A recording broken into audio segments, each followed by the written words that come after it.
पत्रकार नगर में देखिए, जब से शराबबंदी हुई है, एक जो हम लोगों ने बहुत ही चिंताजनक ट्रेंड देखा है, जिसकी हम लोगों ने समीक्षा भी की है कि जो मादक पदार्थ और मनोतेजिक पदार्थ हैं, उसका इस्तेमाल और उसकी रिकवरी लगातार पिछले 3 सालों से बढ़ रही है। अभी पत्रकार नगर थाना में एक बहुत ही यूनिक केस सामने आया था, जिसमें जो एक व्यक्ति है वो पहले तो होलसेलर्स से नॉर्मल सामान्य रूप से कम दाम पे कमीशन लेके सप्लाई करवाता था नॉर्मल ड्रग्स, लेकिन इसी क्रम में वो अन्य सिंडिकेट्स के संपर्क में आया और उसने जो मनोतेजिक ड्रग्स होते हैं, हाई क्वालिटी ड्रग्स होते हैं जो एनेस्थीसिया के काम आते हैं, या फिर जो इनका सेल ओपन मार्केट में प्रतिबंधित है, होलसेलर से लेकर बहुत ही भारी मुनाफे और कमीशन के साथ जो ड्रग यूज़र्स हैं उनको सप्लाई कर रहा था बिहार के विभिन्न जिला। उसमें तो अच्छी रिकवरी भी हुई, तकरीबन 5 लाख रुपया रिकवर हुआ।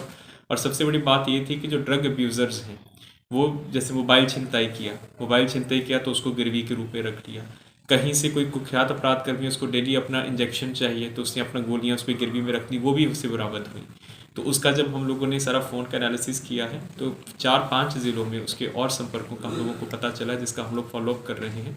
और एक बहुत ही चिंताजनक ट्रेंड है कि धीरे धीरे ये जो नारकोटिक्स हैं और अन्य साइकोट्रॉपिक सब्सटेंसेस इसको बोलते हैं, उसका धीरे धीरे यूज़ बढ़ रहा है। लेकिन इसी प्रकार से हम लोग नेटवर्क्स को बस्ट करते रहेंगे। हम लोगों को सूचनाएं मिलती हैं तो लगातार हम लोग कार्रवाई करते हैं। तो सुना आपने यह बयान पटना के एसएसपी मानवजीत सिंह ढिल्लों का।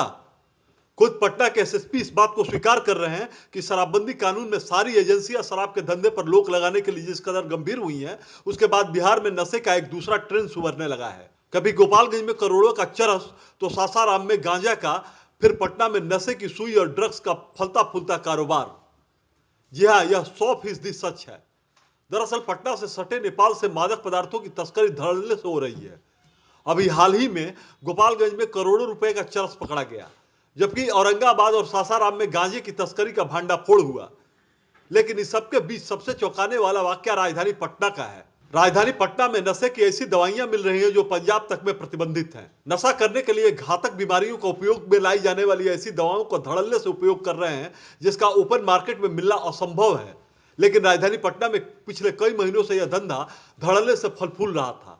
हालांकि इस मामले में पत्रकार नगर पुलिस ने नालंदा के एक शख्स को गिरफ्तार भी किया है। यह शख्स हैरान कर देने वाली चीजों को गिरवी रखकर उससे मादक पदार्थों से भी ज्यादा खतरनाक दवाई और सुई का सप्लाई युवा वर्ग को करता था और धड़ल्ले से इसका इस्तेमाल भी कर रहे थे लोग। पटना पुलिस ने जब इसका खुलासा किया तब लोगों के होश फाख्ता हो गए। आपको भी यकीन नहीं होगा, लेकिन सुनिए आईपीएस अधिकारी और एएसपी संदीप सिंह की जुबानी एक कड़वी हकीकत। उसका नेटवर्क था, उसका यूज़ किया। जो कुछ दवाइयाँ होती हैं जिनको हम रेस्ट्रिक्टेड ड्रग्स कहते हैं, जो बिना प्रिस्क्रिप्शन के नहीं मिलती हैं, और कुछ ऐसी भी ड्रग्स होती हैं जो केवल हाई एंड ट्रीटमेंट जहाँ होती है वहाँ पे यूज़ की जाती हैं। तो ये सारे इनके लिए एक शेड्यूल अलग से बनाया जाता है और ये बिना प्रिस्क्रिप्शन, जैसा मैंने कहा, उसके नहीं मिलती हैं। तो ये समहाउ इसके पास एक्सेस थी ऐसी दवाइयों की, और ये क्या करता था कि उनको होलसेलर से लेके और बिना प्रिस्क्रिप्शन के ये पेशेंट्स को नहीं बल्कि एक जो नशेड़ी होते हैं उनको ये बेच रहा था। हालांकि पूछे जाने पर पुलिस के आला अधिकारी इस मामले में समाधान खोजने का दावा करते नजर आ रहे हैं। पटना के एसएसपी ने युवा वर्ग से अपील की है कि झांसे में आकर मादक पदार्थों और नशीली दवाओं का सेवन न करें, क्योंकि अंततोगत्वा वे अपनी ही जिंदगी को बर्बाद कर रहे हैं। बहरहाल पुलिस अधिकारी कार्रवाई का दम भर रहे हैं, नशे के सौदागर के खिलाफ मुहिम चलाने का दावा भी कर रहे हैं। लेकिन जिस तरीके से बिहार में शराब की जगह दूसरे मादक पदार्थों और नशीली पदार्थों का बाजार बढ़ रहा है, समय रहते उस पर अंकुश नहीं लगाया गया तो वह न तो केवल युवा पीढ़ी बल्कि परिवार और समाज के साथ राष्ट्र के लिए भी नासूर बन जाएगा। ये जो हम लोगों का ड्रग्स एंड कॉस्मेटिक्स एक्ट होता है, उसमें एक अनुसूची होती है। अनुसूची में ये होता है कि कौन से ड्रग्स को विदाउट प्रिस्क्रिप्शन बेच सकते हैं और कौन से ड्रग्स हैं जो सिर्फ हॉस्पिटल और रिस्ट्रिक्टेड सप्लाई के लिए जाते हैं। तो प्रत्येक राज्य की अपनी अपनी अनुसूची है। तो इसमें जो ड्रग्स मिले हैं, बुप्रेनॉर्फिन वगैरह, ये वो ड्रग्स हैं जो कि सीधा हॉस्पिटल सप्लाई में जाते हैं। इनको इवन होलसेलर्स के पास नहीं जाना है और केमिस्ट के पास नहीं जाना है।